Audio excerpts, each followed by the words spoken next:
And good Thursday afternoon, everyone. Ian Klein here at the WMBF First Alert Desk, getting you guys caught up on all the latest news and headlines coming into our newsroom today. We begin with the story of the day, and that is the longtime girlfriend of Brittanee Drexel's killer will be sentenced today for lying to the FBI about the case. Court documents show that Angel Voss's sentencing will begin around 2:30 at the federal courthouse in Charleston this afternoon. This comes after Voss pled guilty in September to counts of making false statements to a federal agent in connection to Drexel's disappearance and death. Ashley Bowles is heading to Charleston now with Stephen Schlink, and she will have the very latest this afternoon. Voss again could face the maximum sentence of 24 years in prison. And we'll be sure to bring the very latest to you as soon as we learn more on that situation. Well, you guys may have seen the large police presence in Myrtle Beach yesterday. A wanted person is in custody after a massive police presence was seen in the Myrtle Beach area yesterday. Officers were at the scene of Raven Street. This is near Robert Grissom. A spokesperson from the department said that a wanted person is in custody. No further details have been provided. The police presence also drew a crowd of a lot of people wondering what was going on. All of a sudden, I saw like 100 cop cars go by. So then me and my friend were like, oh my God, we hopped in the car and drove down here. I've never seen this many cop cars here before. They all had their guns out and everything, and it was just crazy. Again, no further details have been released. We are working to learn more. We'll be sure to let you know as soon as we get that information. Well, a 20-year-old has pled guilty after opening fire on a Conway police officer. Tyrell Austin entered his plea deal yesterday during a mandatory court appearance, which included charges of attempted murder. Our Ali Espinosa has the latest. The solicitor's office tells me they had offered Tyrell Austin 2 plea deals in the past, so his guilty plea today came as a shock to them. Austin will spend 20 years in prison after pleading guilty to attempted murder and firing shots into a dwelling after a traffic stop turned into an officer-involved shooting in December of 2022. Body camera video shows Austin firing at a Conway police officer 8 times. That officer fired back at least a dozen times, ultimately hitting Austin. I'm told that officer no longer works with Conway Police. He's now with Horry County Police. Austin's dad was at his hearing today and addressed the judge. Austin expressed great appreciation for his dad's words and even turned to his dad and said he loved him before police escorted him out of the courtroom. So I'm just here on his behalf to show him that I love him and to show him that he can be a better man. Everybody, makes wrong decisions, but I'm here to move forward, and we're here to move forward. Austin could have faced a maximum of 30 years in prison, but again, the judge sentenced him to 20 with no possibility of parole. In the control room, Ali Espinosa, WMBF News. And another man is in prison or was arrested after a situation in the Surfside Beach area. Take a look at some of these pictures. This was from a wreck in the area of Surfside Beach near the fishing pier on Tuesday. Police made an arrest after an attempted traffic stop, which led to the chase. Chief Ken Davis confirmed that police were involved in a chase when attempting to pull over an SUV that drove erratically around 4th Avenue. The driver refusing to stop and sped off, eventually crashing into that fixture in a tree near the Surfside Beach Pier parking lot. The driver was taken into custody. We've learned that they arrested a 22-year-old Caleb Miller of Pennsylvania at the scene, charging him with failure to stop for blue lights and driving under the influence. He failed a sobriety test and was booked in a J. Reuben Long Detention Center, but was released on a $2,000 bond. South Carolina Highway Patrol also investigating that crash.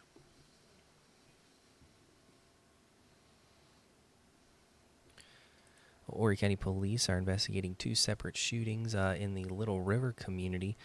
Our Ashley Listrom was there talking to the community to try to learn more information. When it comes rapid fire like that, we know it's time to get the police out here.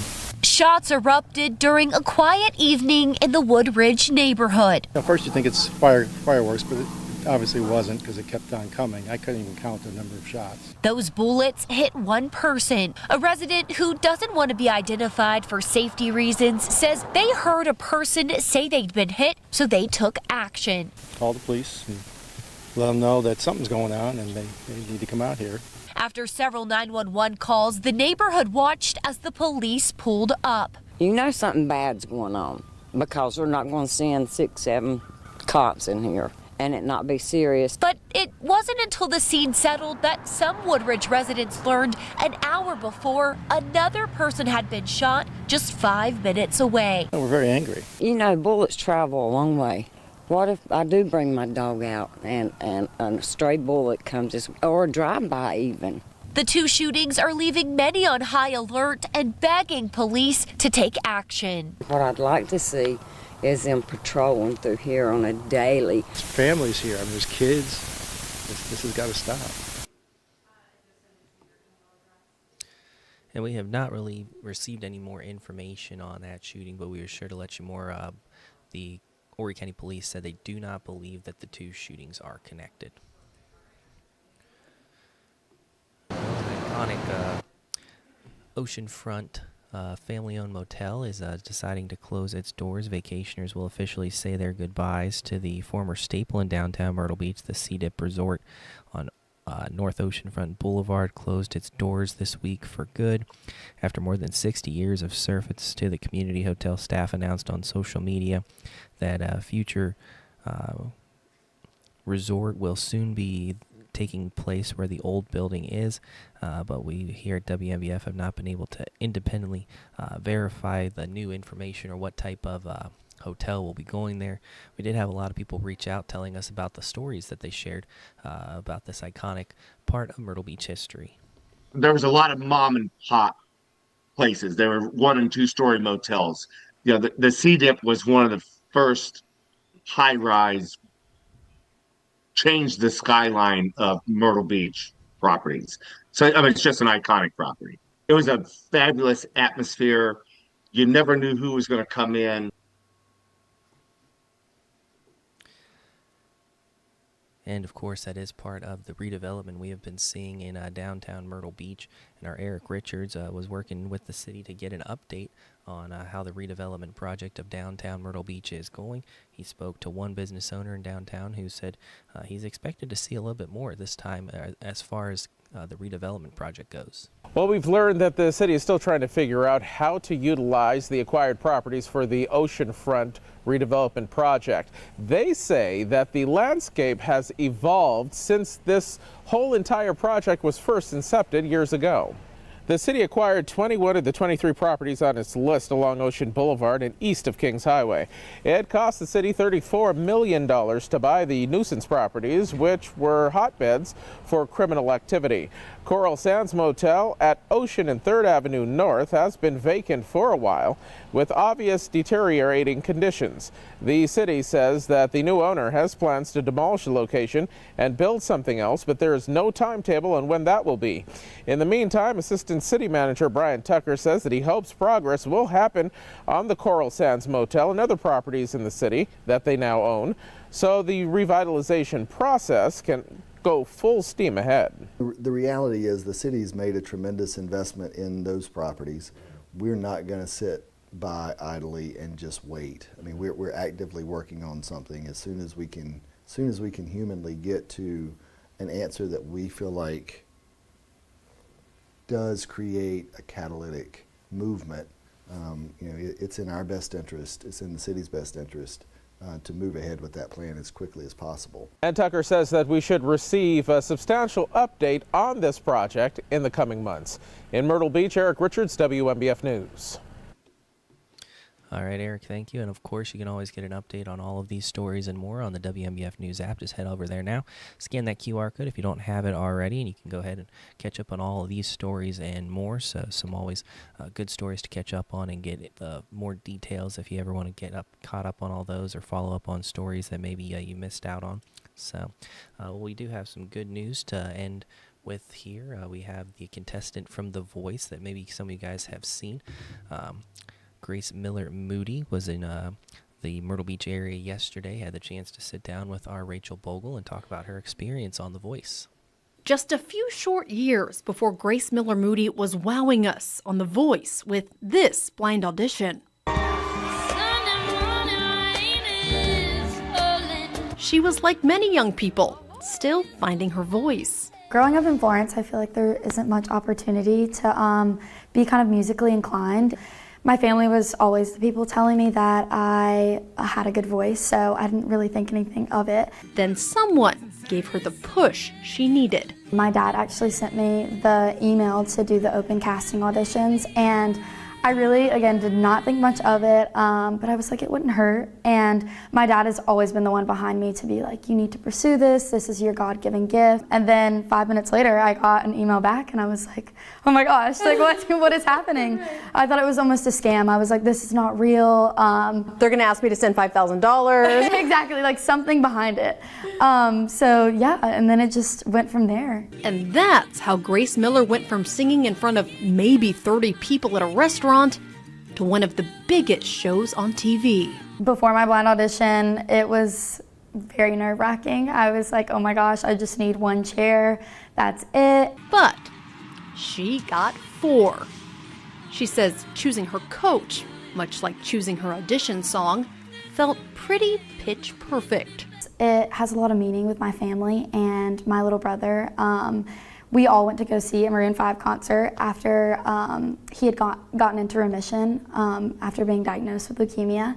It really was just kind of in the cards for me to do that one. And then knowing that Adam was going to be a coach, it just made me more excited. And I was so excited that I could be challenged in that way. And if I got him to turn, that this was going to be a big thing. Because he always says he doesn't turn for his own song. Exactly, yeah. So that was huge. Yeah. That was absolutely huge.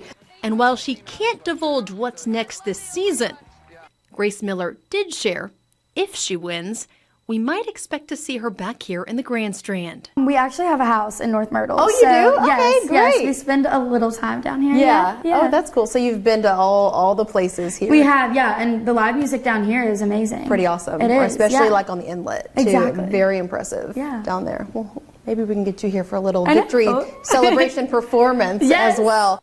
She also has a message for everyone back here at home. I just want to say thank you so much for all the support, and I'm so glad that I have a small community and a bigger community now to support me and just keep me going through this journey. And we wish her nothing but the best, and you can always catch The Voice right here on NBC and WMBF, and they will be getting ready for the live knockout rounds here in just a few weeks, so we wish her nothing but the best as that show moves forward. Well, if we take a live look outside, you can see the fog, the rain, just kind of a nasty Thursday morning here in the Myrtle Beach area. Our Andrew Dockery has the very latest on what's expected to be the wettest day out of the week and what we can expect heading into tomorrow for Valentine's Day and the weekend. Well, fog this morning giving way to showers through the middle of the morning and all the way into the early afternoon. Today is our best rain chance for the work week. The best rain chance for the week, though, comes in on Sunday, where we'll do it all over again. We have dropped the rain chances to a couple of isolated showers for Saturday. Sunday looks gloomy before cooler weather arrives next week. Thank you, Andrew. And you can download that First Alert Weather app if you don't have it already. A great way to stay connected to our First Alert Weather team with their certified most accurate forecast. And you can track those rain showers and everything. If you have any Valentine's Day weekend plans, anything outside, you can kind of try to work around that forecast and see if you're able to get outside. So, but definitely not right now is not the time you want to be out there. So, and also, again, you can catch up on all these stories and more and stream us live right here on the WMBF News app. You can also join us on Facebook as well as YouTube. And we will be back here this afternoon around 3 o'clock, getting guys caught up on the afternoon headlines. We'll also let you know the latest on the Angel Voss sentencing. Again, we do have reporters live in Charleston. Hope you guys have a great rest of your day. We'll see you guys back here around 3 o'clock this afternoon.